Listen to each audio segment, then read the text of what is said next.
Coming up in this episode, we visit the Johnson Space Center to discover how astronauts prepare for those awe-inspiring spacewalks. Training in huge underwater tanks, they know that what they learn here will save their lives up there. Celestial space junk, or the catalysts for life on distant planets. Meteors and comets have always fascinated and frightened us, but thanks to new imaging techniques, we now know more about them than ever before. Contrary to popular belief, spaceflight isn't all work and no play. We go behind the scenes to check out the more ordinary daily routines of these extraordinary flyboys and girls. And the life's work of award-winning senior photographer Bill Taub, who managed to capture the tension, joy and spirit of each momentous occasion at the newly founded NASA Space Agency. Story today is about a group of old-timers drawn together again to teach, help and inspire young minds while setting some impressive world records along the way.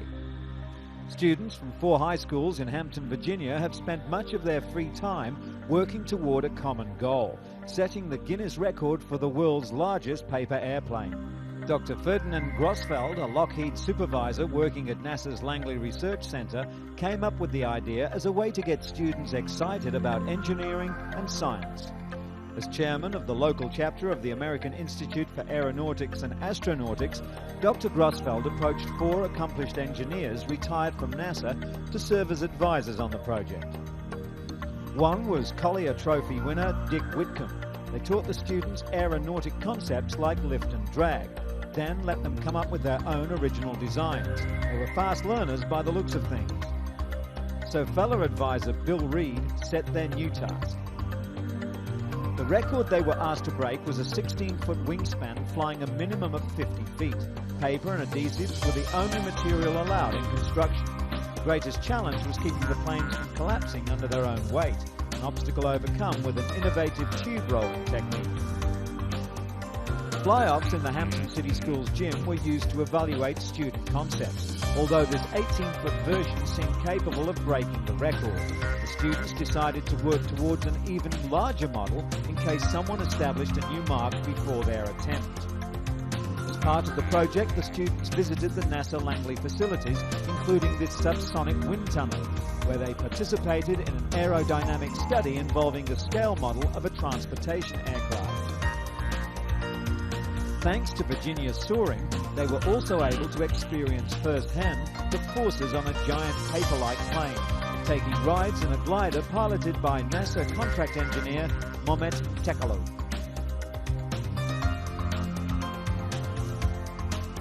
Finally, the day the students had been gearing up for came. In a hangar at NASA Langley, they hoisted their 24-foot model onto a platform as specified in contest regulations.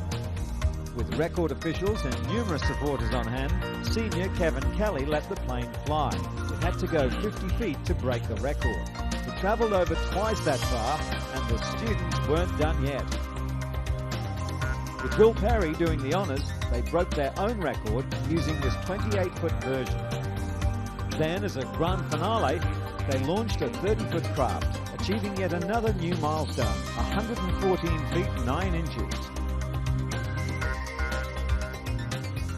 The record-setting craft will now be displayed in Virginia's new Air and Space Center, alongside other historic planes, signifying the dedicated teamwork and learning experience of all who participated.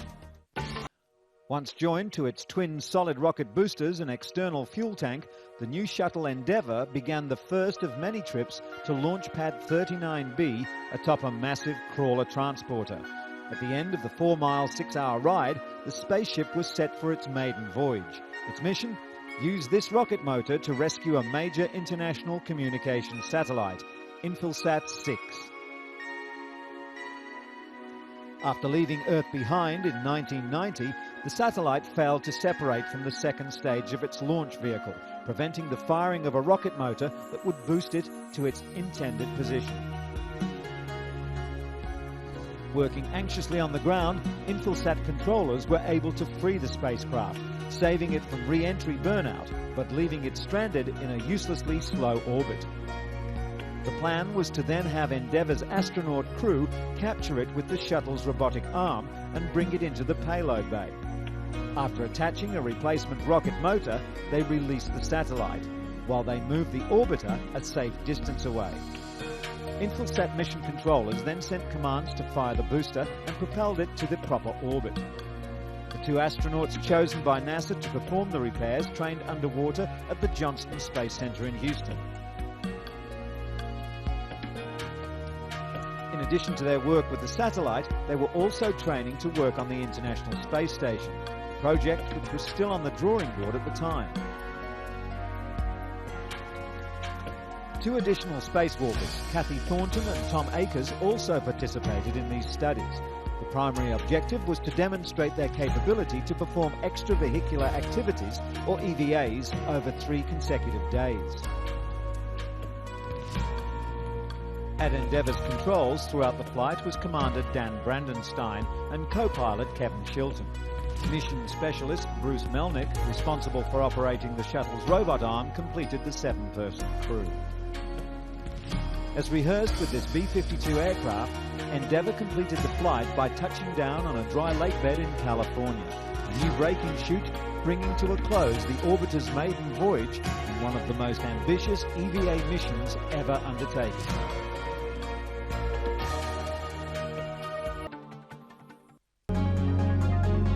The meteorites are really small fragments from the asteroid belt, might have helped form a planet. Many of them are drawn into the orbits of Jupiter, Mars, and of course the Earth. So here in Antarctica, preserved by the icy conditions, is some of the oldest material in the solar system. Some of the very material that went to make up Earth, for instance.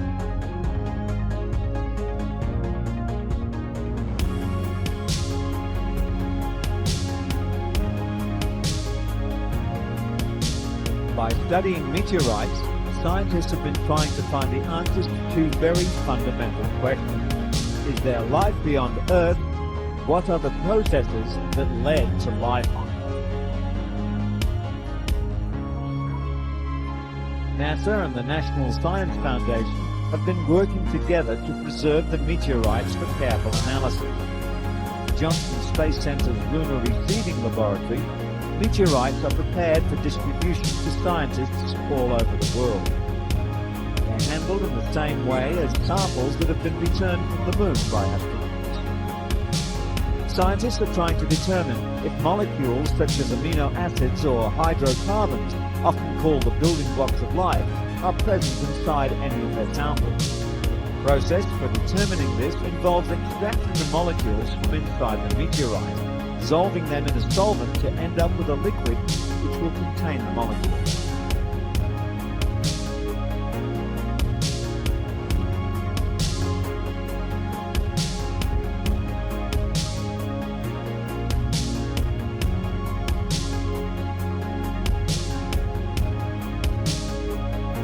At this point, a gas chromatograph, an instrument that will separate and identify various components inside the liquid, is used. A small sample is injected into the gas chromatograph. Results are soon plotted onto the graph. Scientists have indeed found organic compounds inside the meteorite. Organic compounds which are necessary for all life, but they're different from any found in living organisms on Earth. Prove that what has happened on Earth could, at least theoretically, happen elsewhere in the galaxy. Another member of the celestial family is the comet. The comet looks like a light ball with a long tail, although in actual fact, comets give off very little light of their own. Their dust reflects sunlight, so we can see them. Like planets, comets orbit the sun. According to some theories, they contain the original stuff in which the entire solar system was created. What is known for certain is that they are woven into our history and our legend. For centuries, they were feared as evil omens and harbingers of ill fortune. Apprehension and superstition greeted their arrival, but even as some feared these mysterious streaks in the night sky, others not affected by superstition saw them as part of the natural world that they wanted to understand. Among them was the English astronomer Edmund Halley. He not only tracked the Great Comet of 1682 and calculated its course, but he was also perceptive enough to realise that this comet had been observed many times in the past. Halley predicted that it would return every 76 years, and he was ridiculed for this prediction. But the comet's next return proved that he was right. When this comet, appropriately named Halley's Comet, returned in 1910, millions of people were fascinated by its appearance. This greatest of all comets was intensively studied by the scientists of the day and photographed for the very first time. Today we know the head of a comet, or coma, extends into the tail, its most striking feature. The tail develops slowly as the sun's energy reaches out to the approaching comet and stretches the tail across the sky, sometimes for more than 10 million miles.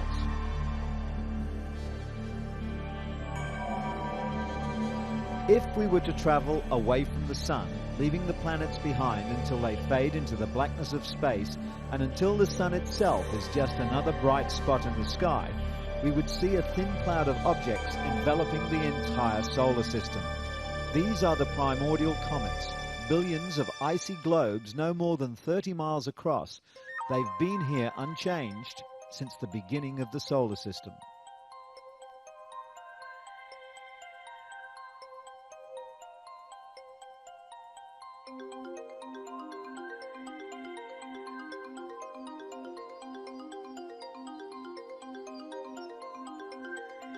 Halley's Comet began its first journey around the Sun thousands of years ago and was last seen in 1986.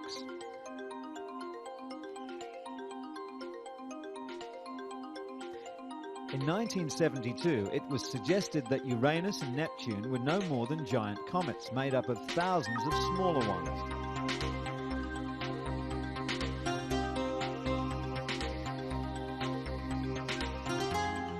Scientists now believe that Uranus has a core of rock and metal surrounded by icy layers, a theory strengthened by the 1986 flyover by the Voyager 2 spacecraft, which provided us with detailed views of several of the planets.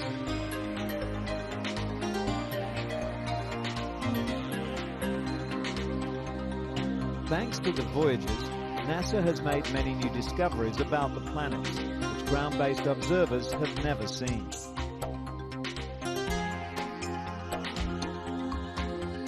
One phenomenon yet to be closely observed is a black hole, a collapsed star with a gravitational pull so great that not even light can escape. These giant celestial vacuum cleaners might account for large areas of space void of comets, asteroids, or meteors. While elsewhere in the universe, they're as numerous as the stars in the sky. Over the next decade, as newer, more advanced spacecraft reach their final destinations, some of the theories presented here will be replaced with facts and even more questions in our unending search, above and beyond. The practical aspects of space travel are just as important as the spectacular ones, yet they're often overlooked. But if humankind is to someday live and work in space, these are the things that will concern us the most. For example, the shuttle's kitchen uses a convection oven and hot water to warm the pre-prepared packets of food that the astronauts eat for breakfast, lunch and dinner. And because all objects float in microgravity, they have to be locked down in the many drawers and lockers aboard the ship. Each crew member is assigned limited storage space for their personal belongings, so astronauts learn to pack light for a trip away from home.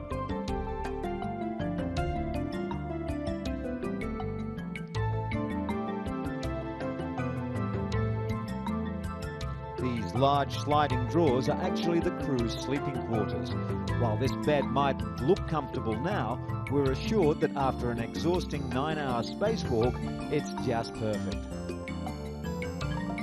And then there's the toilet, or WCS, Waste Collection System. This model even comes with foot straps, because this is one time you really don't want to float away. The shuttle's toilet has an airflow that pulls the waste into the bottom of the toilet. where it stays until it can be properly disposed of later. The unit also has a collection tube which astronauts use when they urinate. A day in space begins just like a day on Earth. Crew members crawl out of bed, often with some prompting from mission control, and then take care of their personal needs. After grabbing a drink of water, literally, it's time to hit the space shower. When you're living in a confined space with 7 people for up to 8 days or more, you want to make sure you stay clean and fresh, even if it's just a rub down with a soapy washcloth. Astronauts can even wash their hair with a special shampoo that doesn't use water. Breakfast consists of items such as oatmeal, scrambled eggs and orange juice, just like back home. The days of astronauts having to eat all their food from tubes is long since past. And speaking of tubes, brushing your teeth can actually be fun when you're upside down. Once the workday begins, mission specialists go about their assigned duties in order to complete the shuttle's flight objectives. The main job on this trip was to study the Earth's atmosphere in order to better understand changes taking place in the ozone layer. The secondary objective was to launch and retrieve a satellite that's being used to help scientists better understand the solar flares and how they affect our planet.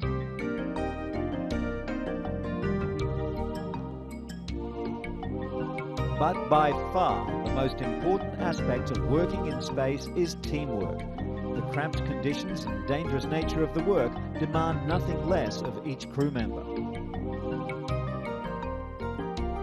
Even the smallest items not stowed away correctly could cause irreparable damage to the ship or injury to an unwary astronaut. Sharp mind and body are essential up here, and because zero gravity has an adverse effect on muscle tone, regular exercise and highly nutritious meals are essential. And besides, eating dinner together gives the crew a chance to spend time together when they're not working. In such stressful conditions, relaxation time becomes all the more important for health and well-being when you're so far away from home.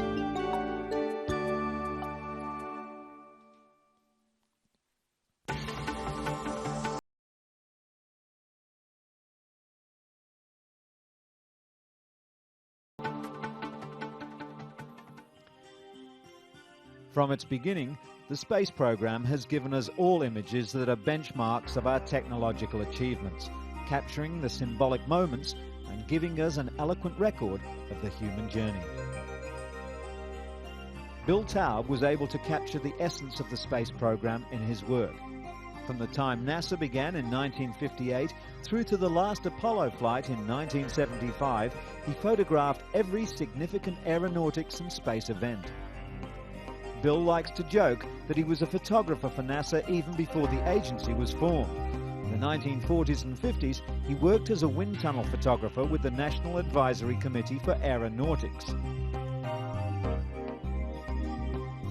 After hours, Bill worked alone, setting up his bulky 8x10 camera in the cavernous tunnels. His pioneering work let the public see aeronautical research as never before. According to Bill, his first shots were just basic wind tunnel photographs, but he always tried to think of ways to make them more artistic. In 1958, NACA became NASA. Bill Taub was sent to Washington, D.C. as the agency's senior photographer.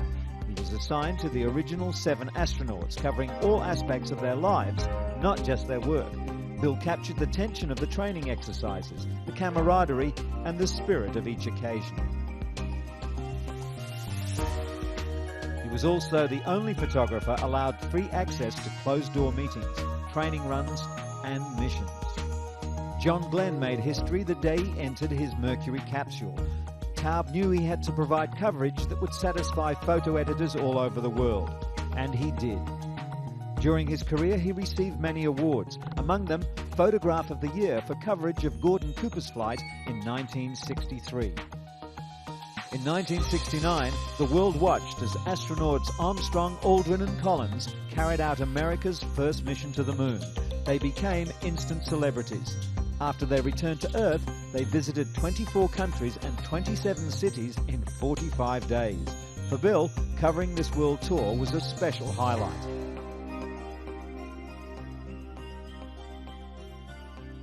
Bill grew up in an era where travel by rail was everything and landing on the moon was only a wild dream.